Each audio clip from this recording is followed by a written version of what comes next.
Sud Radio, mettez-vous d'accord, 9h-10h, Christine Bouillot. Et avec vous au 0826 300 300, ravi de vous retrouver pour cette heure de débat.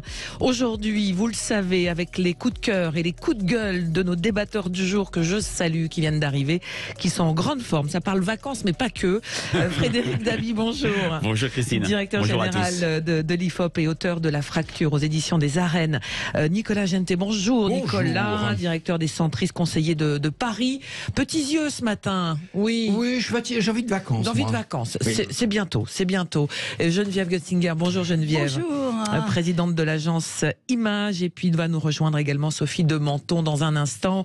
Alors avec vous quatre et vous également 0826 300 300, on va s'intéresser au déplacement d'Emmanuel Macron. Il était un peu présent sur la place médiatique française ces derniers jours. Et bien ce matin, depuis 5 heures, il arpente les rayons, en tous les cas les couloirs du marché de Rungis. À la mode Sarkozy. À la mode Sarkozy, on va y revenir. Le chef de l'État auprès de la France qui se lève tôt. Il parle de la valeur travail. Il en appelle au bon sens des Français sur la réforme des retraites. Le chef de l'État a-t-il donc raison de passer à l'offensive sur cette notion des Français qui doivent travailler plus longtemps et surtout après la première étape de la réforme des retraites. Il a parlé aussi du prix des carburants. Il a mis un petit coup de pression ce matin, enfin il y a quelques instants, sur le prix du carburant en demandant un geste effectivement aux grands distributeurs. Tous les regards se tournant vers Total. Et puis à propos de notre pouvoir d'achat, eh bien c'est la fin.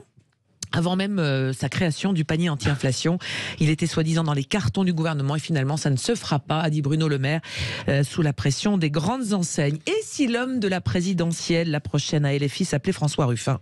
Le député insoumis pense sérieusement et nous dit-on pas seulement en se rasant. Voilà quelques-uns des sujets du matin. Alors c'est carnaval aujourd'hui. On a vu le chef de l'État donc prendre le costume des maquignons de Rungis, mais on va commencer avec vos coups de cœur et vos coups de gueule. Et Frédéric, moi j'ai le même coup de cœur que vous ce matin, sur cette annonce qu'on a eue hier concernant les malades du sida. Oui, c'est un coup de cœur, mais matinée quand même d'une certaine déception. Il y a eu une annonce assez tonitruante, Christine, à savoir un 3e cas de guérison de l'infection du VIH après une greffe de moelle osseuse. C'est un patient de Düsseldorf qui a reçu une greffe de cellules souches pour traiter une leucémie, une autre maladie que le sida, et il se trouve que ça a été en 2018 et 4 ans après, plus de traces de VIH dans son organisme. C'était déjà arrivé en 2009 à Berlin et en 2019, donc c'est une nouvelle formidable. Bien sûr, ça ne veut pas dire que toutes les personnes atteintes par le VIH pourraient se faire greffer une moelle osseuse parce que c'est une greffe très lourde, mais c'est une très bonne nouvelle et ça montre que les choses vont dans le bon sens. Mais j'ai 2 éléments de nuance. Premièrement, moi je suis frappé par le silence médiatique. BFM, une fois de plus, a fait du Pierre Palmade de 20h à minuit ou presque. Rien sur cette affaire-là. Moi je l'ai vu dans Le Monde et je ne l'ai pas vu dans un autre média. Peut-être que je n'ai pas assez bien regardé. Mais en tout cas, les médias télévisés n'en ont pas parlé. Et je mets ma casquette IFOP, ça me fait dire à quel point on le voit dans nos études. Chaque année, on fait avec SIDAction une enquête auprès des jeunes sur leur regard sur le VIH. Comme cette maladie devient invisible, comme la prise de conscience se relâche, comme les comportements deviennent de plus en plus imprudents dans notre baromètre. Alors, on est en train de le faire, il va être diffusé au mois de mars prochain au mois d'avril prochain pour le prochain SIDAction, mais les chiffres de 2022, on avait un tiers des jeunes de 15 à 24 ans qui disaient que le sida ne leur faisait pas peur, 1 sur 5, je n'ai aucune chance de pouvoir l'attraper, et même aucun risque, aucune chance ou risque de pouvoir l'attraper, merci Geneviève, et puis sur la connaissance des moyens d'attraper le sida, il y avait encore 1 personne sur 5 qui pensait pouvoir être contaminé à travers de la salive ou en s'asseyant sur une cuvette de toilette. On voit très bien, bonne nouvelle certes, mais plus que jamais, dans un contexte où pourtant la santé est l'enjeu majeur pour les Français, la lutte de la cause sur le sida, bien sûr on en parle, mais ce n'est plus au centre de l'agenda politique et médiatique. Pour les jeunes, avis aux influenceurs qui inondent les réseaux sociaux, faites de la pédagogie ou en tous les cas de la prévention. Ça vaut au moins soyez utile sur ça. Je suis ravi de cette nouvelle et bien évidemment de ce coup de cœur. Je l'ai vu effectivement dans la presse, mais encore une fois, attention parce que je m'occupe de ces questions, notamment à Paris. Je le dis franchement, les jeunes n'y pensent plus, les jeunes ne prennent plus de préservatifs et ça devient dramatique parce que tout le monde maintenant sait qu'on peut vivre avec le sida, grâce aux trithérapies. On peut vivre maintenant, on peut même guérir du sida. Et ce genre de message, je suis très content, bien évidemment, mais c'est double tranchant, parce qu'aujourd'hui, et notamment, et on va en reparler tout à l'heure, avec les drogues, avec etc., le chemsex et toute cette mouvance en ce moment, les jeunes oublient de se protéger, et c'est un dramatique. Il faut faire attention, et d'où la prévention. Geneviève, un commentaire. Alors, effectivement, on en parle moins parce qu'on en meurt moins. Enfin, on en meurt quasiment plus. Nous, on appartient. Enfin, en tout cas, moi, j'appartiens à une génération où j'ai vu mourir des amis autour de moi. Donc, à partir de là, le sida était quelque chose qui était d'une extrême violence. Aujourd'hui, on a l'impression. Enfin, on vit avec. On vit avec. Donc, à partir de là, ça n'a pas la même. Quelle vie on a? Quelle vie on a en termes de traitement? Oui, c'est devenu, c'est devenu quand même beaucoup plus. Ça reste lourd. Oui, c'est devenu beaucoup plus soft. Oui. Les gens arrivent à vivre, et c'est pour ça. Il y a même. Donc il y a moins de danger imminent. Il y a moins de sentiment d'imminence de danger. Les discriminations sociales sont encore là dans les enquêtes que l'IFOP fait pour ça va même plus loin. Ça va bien sûr mieux, mais aller demander un crédit bancaire, aller dire à vos amis, ça reste encore un peu compliqué. Mais pour toute maladie, pour un cancer, aller demander un crédit bancaire. Mais attention, message de prévention quand même. Alors, on salue Sophie de Menton. Bonjour Sophie. Bonjour. Bonjour. Justement Sophie, un petit coup de cœur ce matin avec les touristes étrangers. Oui, figurez-vous, je pensais un peu, et pour ne rien vous cacher, je suis un peu en vacances, et je pensais... ça se voit, bon.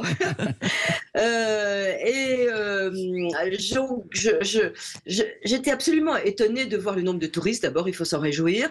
Italiens beaucoup, anglais, américains, suisses, etc.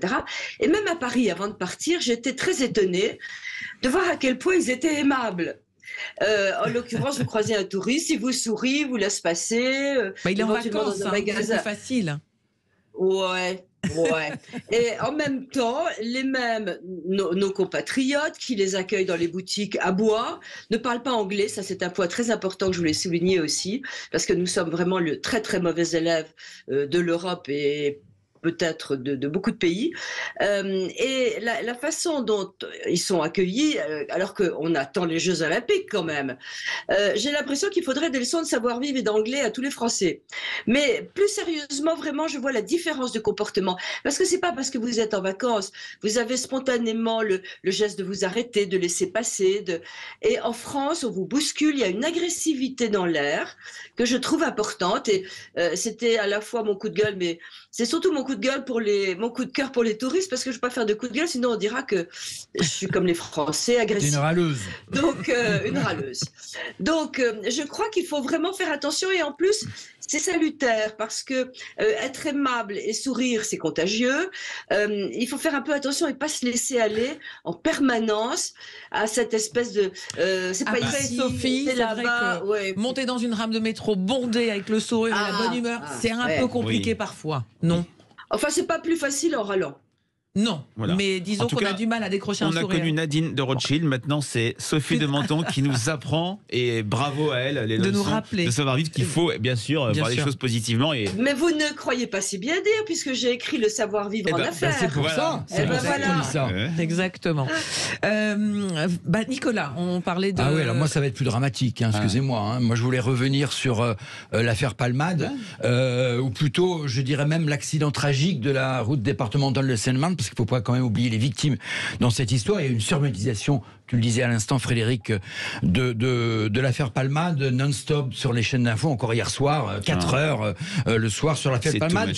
Alors c'est un coup de gueule contre les pouvoirs publics, et notamment les pouvoirs publics en charge de la santé, et je dirais même un coup de gueule même contre certains grands maires de grandes villes qui sont en général présidents du conseil de surveillance des hôpitaux. Je vois ici Anne Hidalgo est présidente du conseil, présidente de la PHP, et un coup de gueule, bien évidemment, contre l'absence totale de politique publique de santé pour prévenir et lutter contre la toxicomanie. Et ce coup de gueule est encore plus renforcé quand j'entends hier le ministre de l'Intérieur, Gérald Darmanin, nous annoncer des mesures comme le délit d'homicide routier, qui finalement n'a aucun intérêt parce qu'il ne peut pas exister, et il existe déjà, enfin c'est pour contrecarrer finalement l'homicide involontaire, et qui nous annonce 12 points alors que ça existe déjà, une visite médicale alors que ça existe déjà, donc on est encore dans des mesures qui existent déjà, avec des réactions toujours suite à des faits divers, et qui dit que la drogue c'est de la merde. oui, c'est de la merde. Mais une fois qu'on a dit ça, qu'est-ce qu'on fait?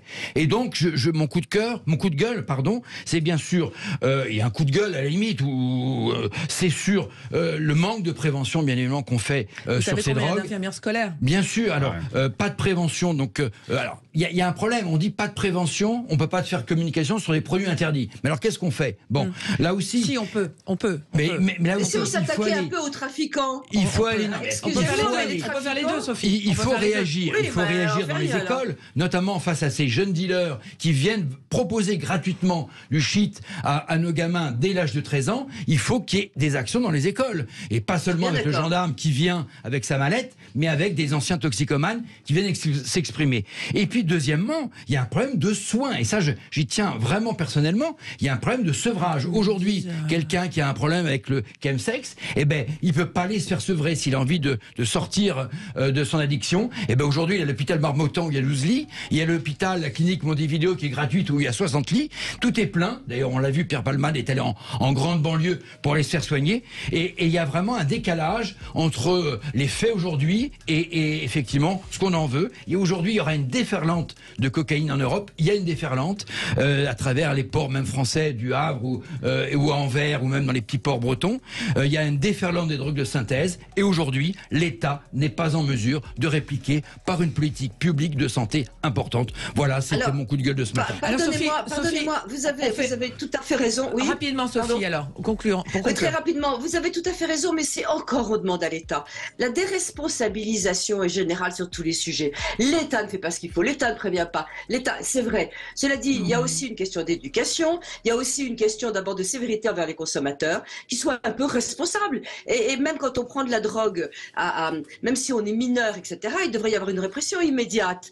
Je veux dire que c'est pas possible, on passe son temps à demander à l'État de vous guérir de votre toxicomanie, de vous aider. On n'a pas la volonté, on n'a pas le courage, on n'est pas assez averti. Mais je veux dire, il faut se reprendre en main à tous les niveaux. Mais là, vous avez raison sur une forme de prévention. Sophie, on va réagir sur ça. Sophie, on va juste ouvrir une parenthèse.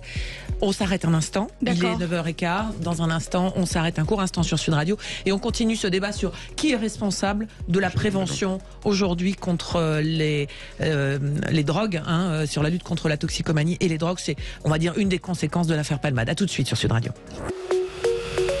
Sud Radio, mettez-vous d'accord, 9h-10h, Christine Bouillot. Alors, on n'est pas encore tout à fait d'accord. Avec Frédéric Dabi, Sophie de Menton, Nicolas Jeantet, Geneviève Götzinger, on parlait des conséquences et des suites de l'affaire Palmade, avec le coup de gueule de vous, Nicolas, concernant l'absence de politique de santé publique pour lutter contre les drogues et les toxicomanies.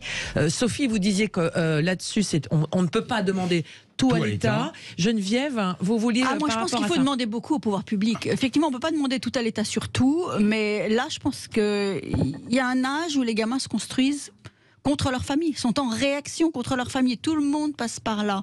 Donc si les infirmières scolaires, si les pouvoirs publics ne font pas leur job aussi, on voit des gamins, enfin moi j'ai des amis dont dans un cas un fils, dans un cas une fille, sont tombés dans la drogue, ont aujourd'hui une trentaine d'années, ne s'en sortent pas. Les familles font le maximum, mais finalement sont un peu désarmées face à ça. Désarmées. Et vous voyez votre enfant s'enfoncer, remonter, vous l'aidez à remonter, vous l'aidez à remonter la pente, et puis il rechute. Vous n'êtes pas maître des fréquentations, vous êtes aussi, vous les contrôlez un peu, mais il suffit de faire une mauvaise rencontre, de tomber sur une mauvaise personne et de se retrouver entraîné dans une spirale finalement totalement mortifère. Et si les pouvoirs publics ne sont pas là, c'est leur job quand même, la santé publique, c'est leur job davantage qu'autre chose. La première des drogues qui plane autour de nos enfants, c'est quand même le tabac, et on voit très bien, et l'alcool. Et on voit très bien combien il est facile quand on est mineur d'acheter des cigarettes aujourd'hui. Et n'oublions pas toutes les addictologies. Aujourd'hui, addictologie aux jeux vidéo, et ça provoque des rixes, addiction même aux pornographies, dès l'âge de 12 ans, aux écrans. Enfin, on vit dans une période d'addiction, d'addictologie, et aujourd'hui, je le rappelle, par exemple pour les drogues, il faut 3 mois pour retrouver un addictologue aujourd'hui à Paris, parce qu'il n'y en a pas. Donc, et est-ce que c'est pas la même chose Mais est-ce que c'est pas, je pose la question parce que c'est terrible ce que vous décrivez et vous avez raison, est-ce que c'est pas la même chose dans le monde entier? J'ai l'impression qu'il y a un phénomène, aux États-Unis la drogue c'est encore pire. Tout à fait. Et est-ce qu'on a des exemples où ils ont réussi mieux? Oui, au Canada. Et au Canada, pourquoi? Parce que toutes les saisies, par exemple, de drogue, etc., l'argent qui est récolté de ces fruits de campagne sont investis dans des campagnes, investis dans des hôpitaux. Il n'y a pas aujourd'hui en France, et notamment on l'a vu avec le phénomène du crack à Paris, il n'y a pas d'hôpitaux de sevrage. Ça n'existe, ou très peu, et pas assez de lits. On a complètement laissé de côté le problème de la drogue, et aujourd'hui on est face à une déferlante énorme en Europe de cocaïne et de drogue de synthèse, et aujourd'hui on n'a pas de quoi lutter, la preuve. À l'hôpital, on n'a même pas de quoi soigner les malades. Oui. Deux petits points, parce que beaucoup de choses ont été dites par rapport au coup de gueule de Nicolas et ce qu'a fait Gérald Darmanin. C'est toujours une pente, j'ai envie de dire mauvaise, d'une personnalité politique de, après un fait divers, réagir, se réagir et essayer de plaquer une loi à la suite d'un fait divers. Tout le monde l'a fait. Sarkozy a fait avec ça pendant 5 ans. Et deuxièmement, par rapport à ce que vous disiez, Geneviève, oui, moi j'ai en tête le livre terrible de votre consoeur Roselyne Fèvre de France 24 qui raconte la descente aux enfers de son fils. Elle l'a toujours raconté. Et on voit très bien comment les parents, je sais très bien, j'entends ce que dit Sophie sur le côté délégataire vis-à-vis de l'État. Elle a raison, mais sur ces questions de santé publique, les Français sont complètement démunis, notamment sur la prévention et sur la gestion de ces addictions. Ouais, et on parle des jeunes, mais quand même Palmade, il a 52 ou 4 ans, et les gens qui étaient avec lui sont pas des mineurs, hein, donc voilà. Mais c'est plus grave chez les jeunes. C'est encore plus grave. Disons qu'il vaut mieux éviter de mettre le doigt dans cela. Allez, on continue. Geneviève, vous aviez un coup de gueule. Alors, Rodolphe, je présume que tout le monde connaît. Alors, moi je présume que tout le monde connaît pas peut-être, mais Charlie et la chocolaterie, c'est effectivement un livre immense auteur britannique. Immense auteur britannique, absolument controversé parce qu'il a eu des positions sur l'antisémitisme un peu, bon, mais il n'est pas question de ça en l'occurrence. Son éditeur, sous pression, a relu le livre et estime qu'il doit retirer un certain nombre de mots de ses bouquins. Alors les mots retirés, c'est le mot gros. Oui, puisque l'enfant allemand est gros. L'enfant allemand est gros, c'est le mot laide, c'est le mot petits hommes, parce que homme, c'était homme au sens générique, donc on va mettre petite personne à la place. C'est le mot homme nuage, on va remplacer par Jean nuage. Donc oui, c'est terrifiant, je suis d'accord avec vous, Sophie, c'est terrifiant, c'est une destruction massive de la littérature, je dirais, c'est une nouvelle forme de totalitarisme, c'est extrêmement grave. Des termes sont supposés offensants, non, ils ne sont pas supposés offensants, on énonce les choses telles qu'elles sont. Voilà. Que quelqu'un est gros, il est gros. Surtout que quelqu'un est mince, il est mince. Ce sont les mots de l'auteur et que peut-être c'est intéressant de recontextualiser ce que l'auteur a voulu dire à son époque. Mais absolument. Et pourquoi il le dit. Et en plus de ça, je vais vous citer, j'ai été à l'opéra écouter Cendrillon. L'opéra Cendrillon. Eh bien, Cendrillon, moi j'étais un peu restée quand même dans mon enfance et plus tardivement. Cendrillon a enfin rencontré au bal la princesse charmante. Et la princesse charmante, à un moment donné de l'opéra, au lieu de lui faire essayer la pantoufle de verre qu'elle avait perdue, lui fait essayer une paire de baskets. Et vous savez, bon, ça pourrait être risible, c'est un metteur en scène qui a voulu faire une œuvre dans l'œuvre, parce que c'est de plus en plus le cas, et je pense que c'est finalement du wokisme qui continue à miner la littérature, l'art, notre vie quotidienne, et c'est terrible, c'est beaucoup plus grave. On veut aseptiser tout notre langage, et on veut... En plus, moi je trouve grave. Ce qu'a dit Geneviève est plus grave, parce que Cendrillon, ce que vous dites, moi j'ai vu un Roméo et Juliette où il y avait Juliette et Juliette, c'est pas grave du tout. Mais là, c'est vraiment les mots de l'auteur qui vont être changés. Parce qu'on peut faire toutes les adaptations qu'on veut, et bon, on est libre de le voir ou pas, mais peut-être que dans les futures librairies, on va trouver Charlie et la chocolaterie qui va être complètement galvaudé par rapport. En plus, Willy Wonka, c'est quelqu'un qui est très peu politiquement correct. Donc ça a dû choquer toute cette frange wokiste d'avoir un héros qui peut parler méchamment en fait aux enfants, qui peut être dur, etc. Absolument. Surtout que la littérature jeunesse donne des perspectives d'ouverture sur des sujets divers et variés. Et ça fait amène partie, une réflexion. exactement. Et ça permet aux mamans de raconter le roman, d'expliquer la vie. Et si on enlève les mots les plus importants... La Belle au bois dormant, il y a eu une polémique autour de tout ça. Ouais. Allez, effectivement, on va, parce qu'il est déjà 9h25, l'heure tourne, on va parler de Emmanuel Macron. Donc, après son silence radio concernant la réforme des retraites et le débat qui avait lieu à l'Assemblée, eh bien, il était à Rungis ce matin et il nous a rappelé un certain Nicolas Sarkozy. Écoutez. Ce matin, je suis venu à Rungis pour voir la France qui se lève tôt. Parce que je pense toujours que le problème de la France, c'est le travail. Voilà, ça c'était 2017 et on va écouter Emmanuel Macron ce matin. 2007 plutôt. Ou 2007, oui, 2007, pardon, pas 2007, 2007. On appelle les carrières longues, les gens qui travaillent la nuit, avec du froid, avec des charges. On prend en compte ces différences dans le calcul. Mais dans l'ensemble, les gens savent que oui, il faut travailler un peu plus longtemps, en moyenne tous, parce que sinon on ne pourra pas bien financer nos retraites. Et à écouter nos compatriotes, si on ne travaille pas plus longtemps, quels sont les deux autres moyens de faire ? Prendre plus d'argent à ceux qui travaillent, les cotisations. J'ai pas compris que les gens avaient du gras. Non. Ils veulent mieux gagner leur vie. Baisser les pensions. J'ai pas compris que les retraités vivaient bien et avaient la possibilité qu'on leur baisse. Donc c'est la quantité de travail. Et en plus de ça, cette réforme, elle va dans le sens de ce qu'on évoquait. Elle permet de créer plus de richesses pour le pays parce qu'on va avoir plus d'heures travaillées. Voilà, il faut travailler plus longtemps, dit Emmanuel Macron, et qui assume une vérité qui fâche.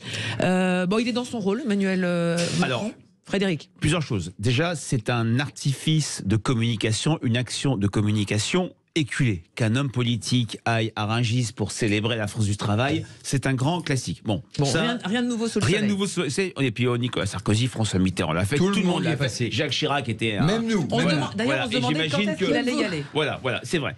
Deuxièmement, je vois plus quelque chose d'important pour lui. Vous avez vu notre dernière enquête IFOP JDD. On a un président qui est maintenant structurellement et massivement impopulaire, qui n'est plus protégé par cette immunité qui a duré 2 ans, immunité Covid, immunité Ukraine, où il y avait l'effet drapeau, où les Français faisaient bloc autour de lui, où pendant 2 ans, il a quasiment pas bougé de cote, il était resté autour de 40%.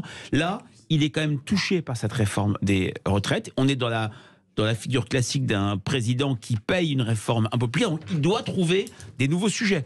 Pour l'instant, le discours des Français à son égard est complètement cannibalisé par la réforme des retraites qui réactive des critiques. Il est déconnecté, il n'écoute pas. Et c'est vrai qu'aller à Rungis, c'est une manière de montrer qu'on connaît la réalité du pays.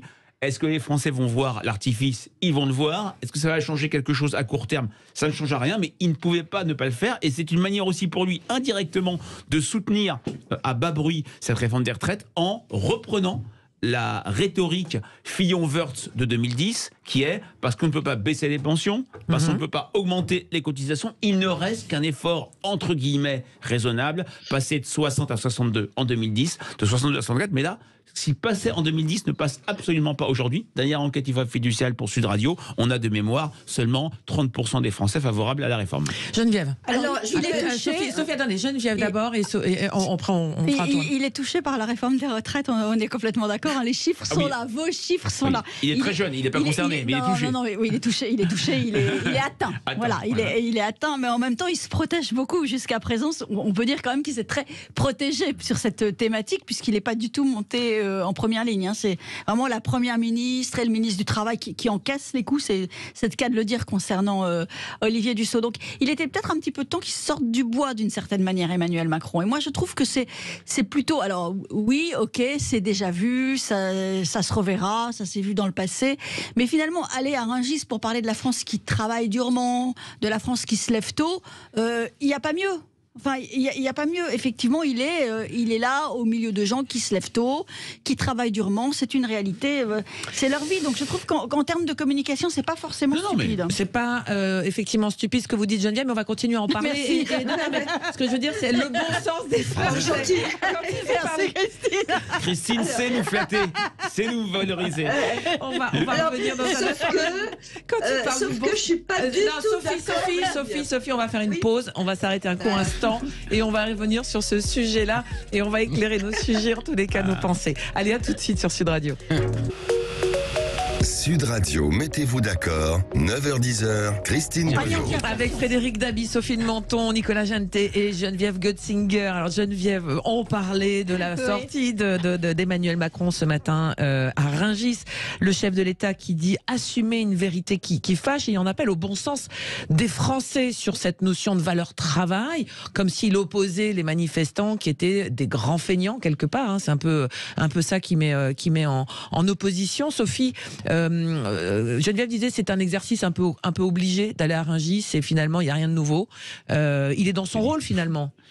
Alors, je ne suis pas du tout d'accord avec Geneviève, bien que je respecte complètement son opinion. D'abord,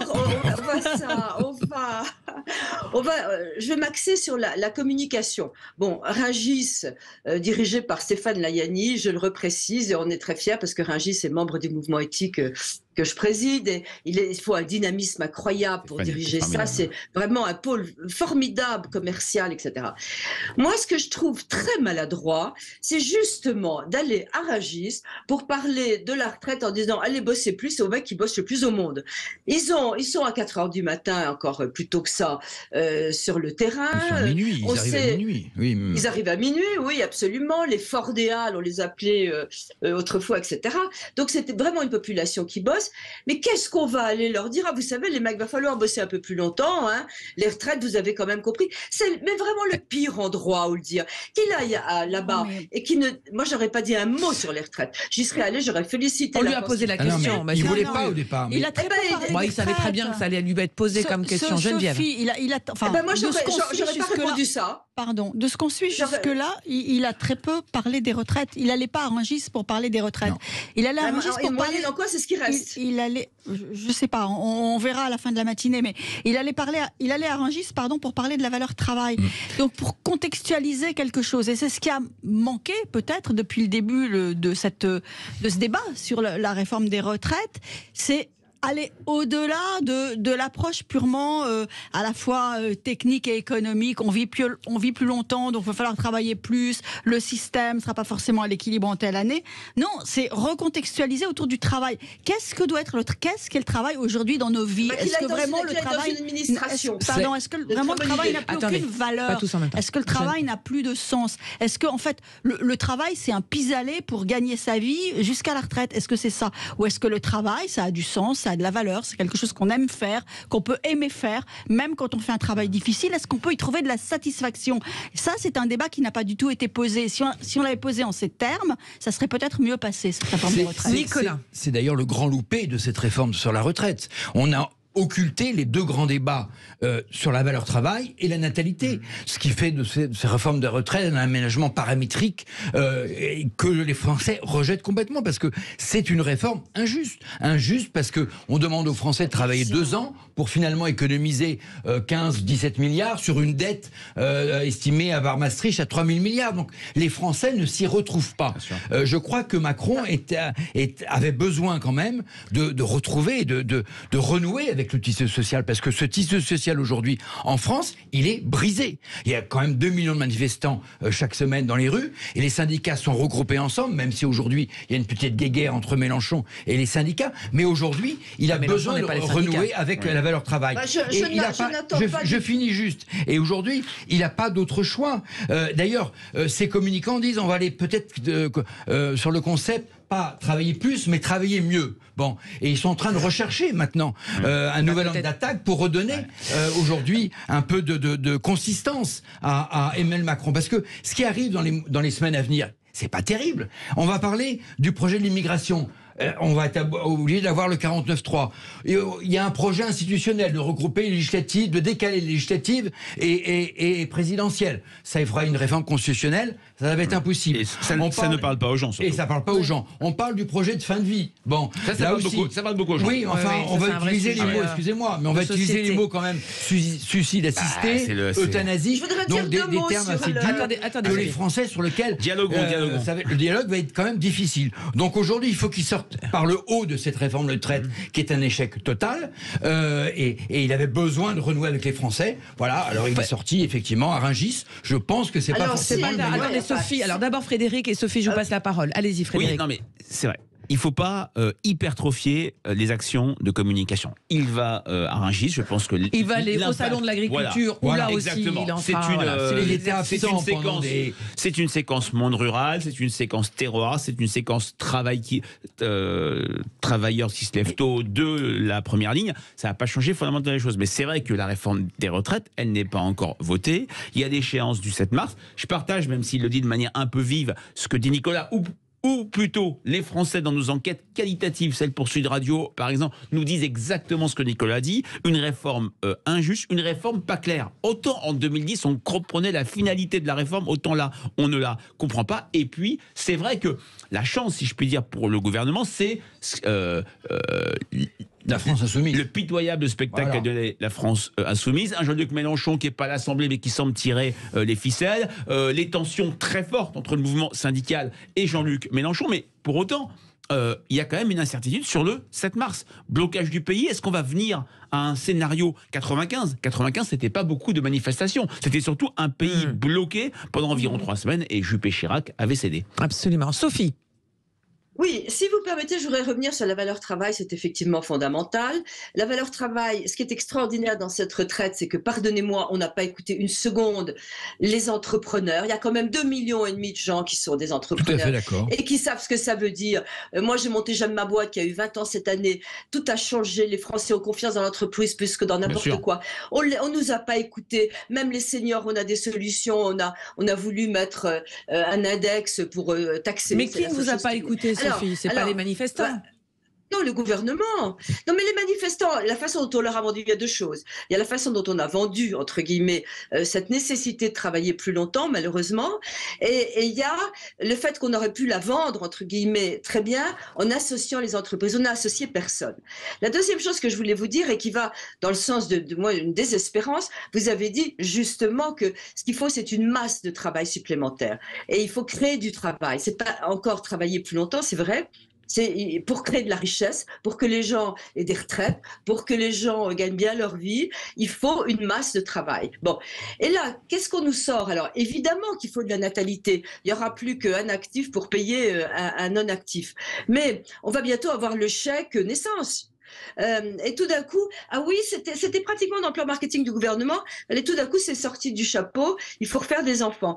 Donc je trouve que tout ça amène un pays à finalement manifester pas tant sur les retraites, moi j'ai la sensation, ils manifestent contre tout ce qu'on voit, contre tout ce qui se passe, contre la capacité, parce que c'est ça aussi, gérer nos frontières, ça va être le prochain sujet, ça menace d'être encore très chaud. Ça va être très chaud. C'est gérer nos frontières, surtout en ce moment, etc. Gérer nos frontières, la sécurité, là vous parliez des hôpitaux, évidemment, pour les drogués, il n'y a même pas de quoi recevoir ceux qui sont malades, ils meurent aux urgences. Alors c'est vrai que la désintoxication, c'est pas encore ce qui semble prioritaire. Donc bon, il faut changer complètement de mode de gouvernement, complètement d'attitude, responsabiliser les gens, et là on a tout faux.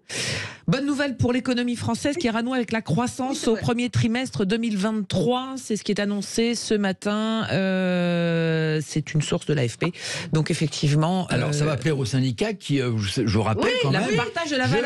Je vous rappelle quand même qu'il y a quelques jours, les syndicats ont signé un accord pour redistribuer à partir d'entreprises de plus de 10 salariés les profits aux employés, entre guillemets, soit par des participations, soit par des intéressements, soit par des primes Macron bis. Donc là aussi, Emmanuel Macron est face à cet accord des syndicats. Et puis, il y a plein de débats qu'il faut ouvrir. Est-ce que la semaine de 4 jours, finalement, ça n'irait pas et on n'irait pas dans le bon sens? Aujourd'hui, les Français recherchent pas forcément travailler plus, mais travailler mieux. Et d'ailleurs, Macron, ils sont en train de réfléchir à tout ça. Nicolas, comment Emmanuel Macron... Les syndicats ont gagné la bataille de l'opinion sur la réforme des retraites, on est d'accord. Comment Emmanuel Macron peut revenir au centre du jeu sur ce sujet-là? Est-ce que cette notion du valeur travail, après ce qu'on a vécu avec le Covid, est-ce que la société finalement aujourd'hui est prête à entendre des sujets autour de la valeur travail? Non. Geneviève? Non, je pense que non. Non, clairement. Donc là-dessus, il faudrait d'abord qu'elle soit prête à entendre Macron. C'est quel travail on veut. Le problème aussi, c'est ce qu'il a incarné. Le travail aujourd'hui, quand même. Pardon. Allez-y Geneviève. Le travail semble aujourd'hui très dévalorisé dans notre société. Je pense que le Covid d'ailleurs a fait beaucoup de mal de ce point de vue. Il a amené à réfléchir sur le sens qu'on accordait au travail, mais oui, le travail est dévalorisé. On a le sentiment que finalement le travail c'est juste un moyen de gagner de l'argent, de gagner sa vie pour assurer sa subsistance, en allant le plus tôt possible à la retraite, perçue comme une espèce de nirvana où on va enfin pouvoir vivre pour soi. Mais c'est pas ça la vie. La vie, c'est effectivement avoir un travail dans lequel on trouve du bonheur, si possible du bonheur. Passionné. En tout cas, bon, alors tous les jobs sont pas passionnants, mais en tout cas, oui, une forme d'exaltation. Il faut pas oublier que le Covid est passé par là. Ouais. Mais oui, c'est ce que je disais. Le Covid, il y avait des problèmes de recrutement et de le sens au Covid travail. est passé par là, mais le Covid n'a rien créé, il n'a fait qu'amplifier des tendances. Moi, je suis frappé de voir à quel point la valeur travail reste importante pour les Français, mais elle a perdu de sa centralité. On pose une question en 1990, est-ce que le travail est important dans votre vie aux actifs? Oui, 90%, dont très important, 60%. On la repose en 2022, est-ce que le travail est important aujourd'hui dans votre vie? Oui, 86%. Vous vous dites, ça bouge pas beaucoup. Surtout auprès des jeunes. Mais le très important perd 32 points. C'est que maintenant, le travail n'est plus central. Il y a toute une série de choses que les gens voient, les loisirs, la demande d'articulation vie professionnelle, vie personnelle, ce qu'on a connu dans les années 80, c'est-à-dire ce modèle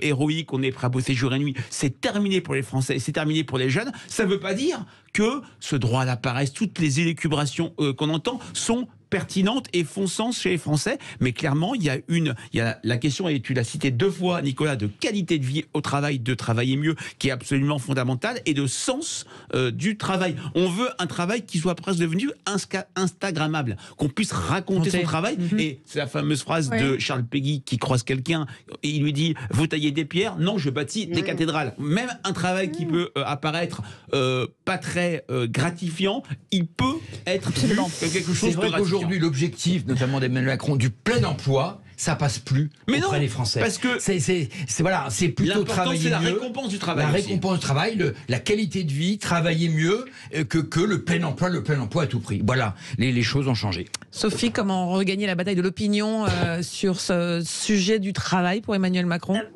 Alors moi, c'est vrai que j'ai le prisme entreprise, et que si vous saviez ce qu'on a progressé dans les boîtes, parce que tout ce que vous dites est vrai, mais n'oubliez pas, il y a 80% des gens qui aiment leur boîte, donc c'est pas non plus si terrible la perception du travail.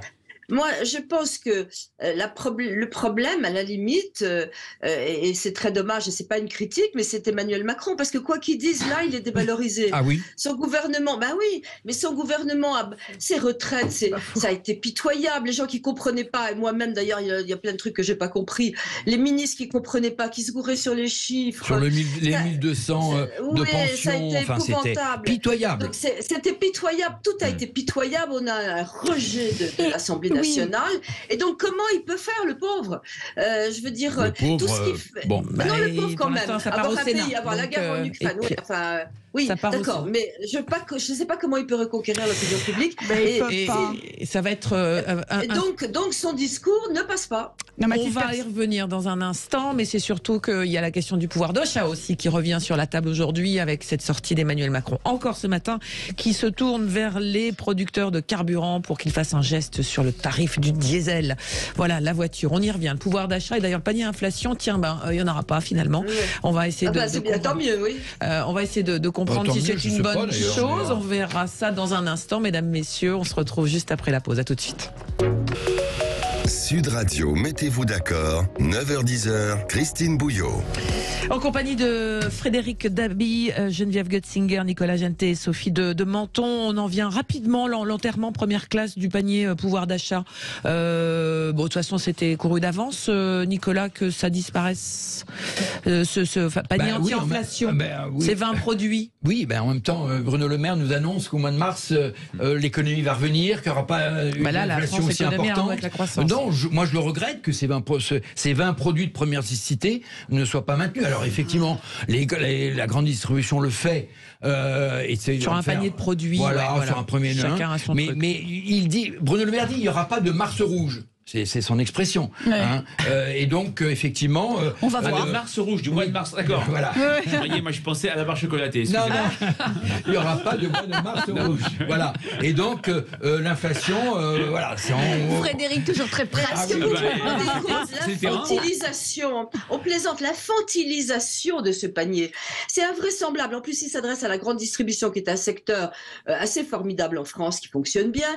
Ils font eux-mêmes le maximum pour la baisse des prix et pour attirer les clients.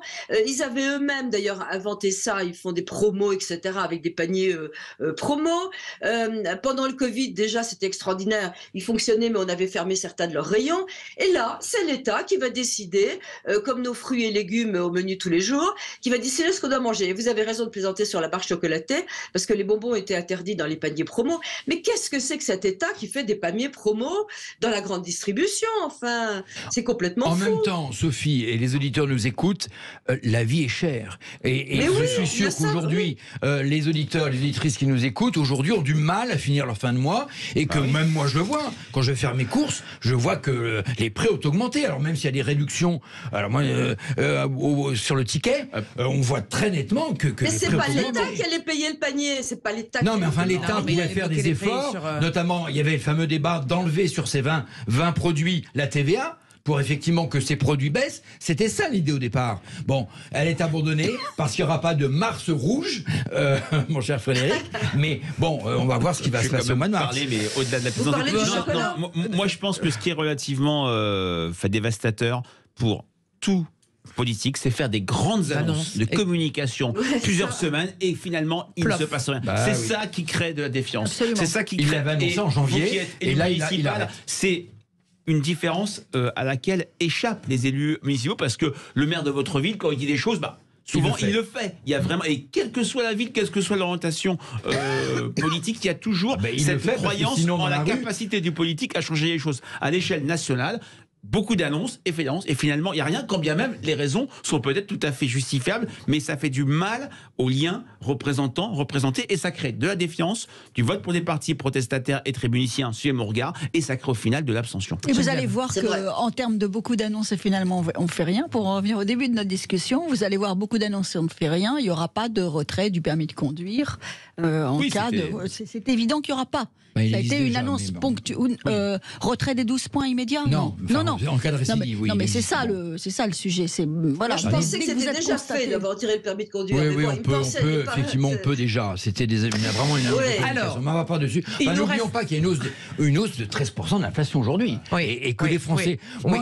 les Français qui nous écoutent doivent être remontés, parce que la ménagère qui va tous les jours faire ses courses au supermarché, elle sait que tous les prix ont augmenté aujourd'hui de plus de 13%. Tous les prix, et il va y avoir effectivement un autre effet sur l'alimentation. C'est les conséquences de la sécheresse aussi dont on parle en ce moment et qui aura des répercussions, pas que dans le sud, mais l'agriculture française, et on en parlera la semaine prochaine au Salon de l'Agriculture. Non, il faudrait qu'il pleuve pendant 2 mois non-stop quasiment pour renflouer le déficit pluviométrique que nous connaissons depuis des mois. Et ça aura des conséquences sur la production agricole française. Ça, c'est clair et net. On en reparlera puisque le Sud Radio ira au Salon de l'Agriculture la semaine prochaine. Il nous reste quelques minutes. Je voudrais qu'on parle de la présidentielle, la prochaine.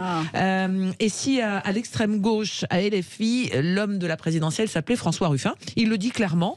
Est-ce qu'il vient bousculer le programme de Jean-Luc Mélenchon? Oui, parce que s'il vient clairement bousculer ce programme, il y a une stratégie de Jean-Luc Mélenchon. Il a écarté toute sa vieille garde pour mettre des jeunes députés auxquels il doit tout. Il a un homme lige qui est Manuel Bompard. Qui lui doivent tout, oui, tout à fait. Il a un homme lige, Manuel Bompard, qui fait exactement ce qu'il dit, à qui il a donné sa conception. Et donc, c'était pour le mettre sur orbite, pour éventuellement mettre sur orbite, si il peut concourir à une 4e en fait, il va être en campagne candidature présidentielle, comme il l'a fait en 2012, en 2017 et en 2022. Maintenant, c'est vrai que François Ruffin, il a une cote de popularité très appréciable. Il fait du ciel pour Paris Match et Sud Radio. C'est quelqu'un qui parle vrai. C'est quelqu'un qui vraiment, on peut critiquer le fond, mais c'est quelqu'un qui se base sur des constats de terrain. Frédéric, attendez, Sophie, vous n'êtes même pas là et en plus Sophie, vous ne laissez pas parler. laissez finir Frédéric et puis je vous passe la parole. C'est quelqu'un qui est l'antithèse de Jean-Luc Mélenchon, qui est pas dans la tumulte, la fureur, le bruit et le fracas, et qui part du terrain. Quand Jean-Luc Mélenchon fait des grandes théories, plutôt parfois macroéconomiques, on l'a vu lors de l'émission politique, l'événement de France 2, donc ça peut être quelqu'un qui peut bien bousculer et je dirais recueillir un soutien populaire non négligeable. Et surtout qui veut s'adresser à un électorat qui est parti chez Marine Le Pen, et il le revendique clairement. Alors c'est un tabou du côté de Jean-Luc Mélenchon. Sophie. 2 secondes. Je voulais juste dire que François Ruffin, c'est celui qui a écrit et qui a fait un film qui s'appelait Merci Patron. C'est quelqu'un qui est anti-entreprise comme j'ai jamais vu, qui déteste les patrons, et je trouve ça très grave qu'effectivement il y ait cette cote de popularité. Je ne sais pas si vous vous souvenez, Merci Patron, il y a eu un film, il y a eu une polémique incroyable. Il attaquait indirectement LVMH, il avait monté un coup invraisemblable contre Bernard Arnault, parce que tout ça a été un montage où il y avait un chèque qui était envoyé par Bernard Arnault à une salariée qui avait été licenciée d'une entreprise filiale du groupe. Donc cette mauvaise foi me terrifie. Et pourtant, il a un certain talent, parce qu'à l'Assemblée, il a fait un discours, et j'en ai fini, qui s'appelait « Vous faites pitié », et qui était en même temps un discours de critique de notre société, qui était assez talentueux. Mais Merci Patron, je ne suis pas prêt de lui pardonner. Alors, moi qui suis un homme de centre droit, j'ai beaucoup de sympathie pour François Ruffin. Je trouve que d'abord c'est quelqu'un qui parle du quotidien des gens qui souffrent. C'est quelqu'un qui lit beaucoup. Moi je dirais même c'est un intellectuel. Il écrit, il fait des films. Il parle du terrain, il n'est pas dans les outrances, et il est solide sur ses argumentaires, notamment géopolitiques. Il a beaucoup travaillé sur les questions migratoires, et puis il est de gauche et il parle notamment des problèmes de sécurité. Et c'est rare qu'on est de gauche quand on parle des problèmes de sécurité. Et donc je trouve que c'est quelqu'un d'intéressant. Il s'implique beaucoup dans son territoire de la Somme. Et alors évidemment, il y aura une compétition avec Jean-Luc Mélenchon, mais quand il fait une intervention, j'écoute avec sympathie et avec intérêt. Et par rapport à LFI, il se tient assez subtilement à l'écart. Oui, c'est une voix singulière au sein de l'UPES. De la NUPES, pardon. Et je pense que c'est une voix quand même intéressante. Oui, il a une voix singulière. Je suis d'accord avec tout ce qui a été dit. J'ai pas grand-chose à ajouter. Je le trouve assez créatif, effectivement. Alors, Merci Patron, oui, c'était très outrancier, Sophie. On est d'accord, mais c'était aussi très créatif. C'est quelqu'un d'intéressant. Pour le futur président de la République. Il a un vrai talent, je suis d'accord avec Nicolas. Mais il n'est pas un peu seul. Ah oui, mais ça se crée une équipe autour de soi, et la victoire appelle les gens autour de vous. Je vais finir, Frédéric. Quand même pour lui. Je vais finir, Frédéric. Moi, j'ai trouvé intéressant il y a quelques semaines une interview qu'il a donnée dans l'Obs, dans laquelle il se proclamait social-démocrate. Tout à fait. Et j'étais très étonnée de lire ça dans la bouche de François Ruffin, mais je pense qu'il y a eu une vraie évolution de François Ruffin au contact de la réalité. Moi, je lui donne crédit de cette évolution. C'est peut-être plus aujourd'hui le François Ruffin de Merci Patron, Sophie.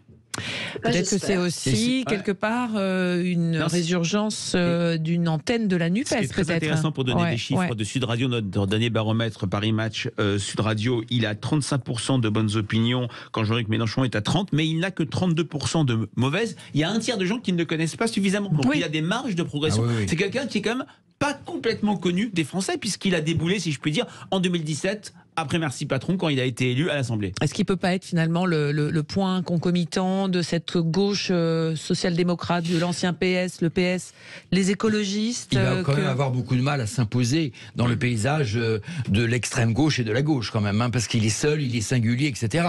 Bon, mais en même temps, je rappelais, on parle de Merci Patron, mais c'est aussi celui qui a défendu les femmes de ménage, et son action a fait avancer le statut de la femme de ménage en France. Et il est concret. Il est concret. Voilà. C'est un tourbillon, mais concret. C'est l'anti-Mélenchon pour moi. C'est l'anti-Mélenchon et peut-être aussi l'anti-Macron, parce que en plus ils ont été dans le même établissement scolaire, même quasiment la même année. Et l'anti-patron. Oh oui. Sophie, effectivement, après ça peut être un candidat intéressant, même pour parler de la valeur travail aussi. Il parle de tout ça, Sophie. Il a fait effectivement ce film-là. Il parlait peut-être. Pardonnez-moi, je le connais un petit peu. J'ai débattu avec lui. Pardonnez-moi, j'ai une opinion entièrement négative. Donc excusez-moi, je veux pas. Il a peut-être changé, mais j'ai tout à fait le droit. Mais là, vous êtes. Non, mais un peu Sophie, c'est un homme de gauche et il restera de toute façon un homme de gauche. Non, mais il y a une gauche qui est progressiste, il y a une gauche qui aime l'entreprise, il y a une gauche qui aime qu'on crée de la richesse. C'est pas son cas.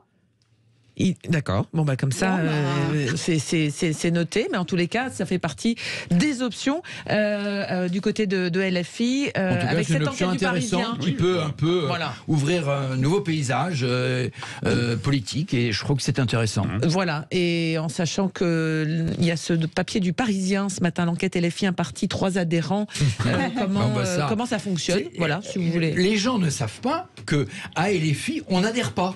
Il n'y a pas de bulletin d'adhésion, contrairement à chez nous, les centristes ou dans d'autres partis politiques. On n'adhère pas à LFI. On est coopté. Et donc, finalement, c'est un parti politique. C'est dommage que les cabines téléphoniques n'existent plus. Alors. Thierry Luron et le mouvement des radicaux de gauche. Bravo, Geneviève. Allez, merci à tous les 4. Merci pour ce débat aujourd'hui. Donc, Frédéric Dabi, Sophie de Menton, Nicolas Janté, Geneviève Götzinger. On se retrouve, nous, demain pour le débat et après l'info sur Sud Radio. L'info de 10h. On va s'intéresser à Koh-Lanta. C'est la 17e saison et c'est ce soir sur TF1. On en parle avec le producteur de l'émission qui vient nous faire un petit coucou avec Gilles Gansman. Il y a une footballeuse qui rentre dans Koh-Lanta. Il n'y a pas qu'une footballeuse. Il y a plein de gens. Il y a des chefs d'entreprise. Il y a plein de gens qui sont fantastiques. On va parler surtout aussi du lieu où ça se déroule parce que c'est savamment trouvé. Et c'est où? En Philippines. Une île perdue des Philippines. Mais ils mettent 1 an et demi pour trouver l'endroit du tournage et c'est toujours ça fait partie aussi. C'est un des personnages finalement de l'émission également. Allez, merci à tous les 4. Je vous souhaite une belle journée. Dans un instant, donc, la partie média sur Sud Radio avec Gilles Gansman et le producteur de Koh-Lanta. À tout de suite.